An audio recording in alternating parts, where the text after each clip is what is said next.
Stop, stop, stop, stop, stop, stop, stop.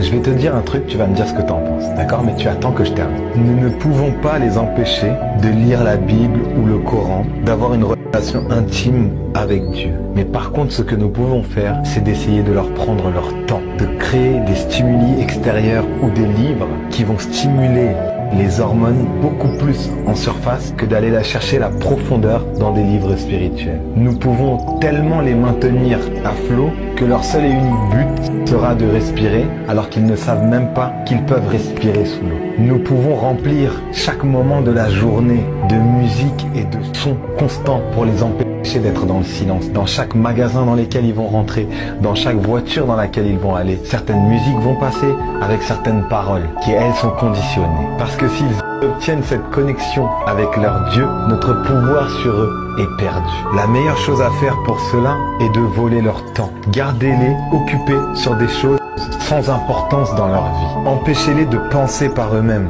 Remplissez leur esprit de pensée, remplissez leur temps de choses inutiles. Convainquez-les qu'aller au boulot pour gagner leur vie, pour construire leur famille, pour avoir des problèmes dans leur famille est une chose tout à fait normale. Volez tellement leur temps que passer du temps avec leurs enfants sera leur chose prioritaire dans leur vie. Surstimulez leur esprit afin qu'ils ne puissent pas entendre cette petite voix calme à l'intérieur d'eux. Remplissez tous les magasins et tous les lieux publics de musique, de panneaux publicitaires, de choses inutiles pour l'esprit. Remplissez leur courrier d'informations indésirables. Même lorsqu'ils rentrent de vacances, laissez-les être tellement dans l'excès que lorsqu'ils rentrent, ils seront plus anxieux que reposés. Augmentez l'intensité des débats de sorte à ce que ça dégoûte certains. Tellement que lorsqu'ils souhaitent bavarder de choses beaucoup plus profondes comme de la spiritualité, faites en sorte que leur esprit soit plus occupé à parler de choses superficielles comme ce qui se passe à la télé. Faites en sorte d'empêcher qu'ils s'ouvrent. Remplissez leur bouche de bavardage futile. Qu'est-ce que ça t'évoque ce que je viens de te dire?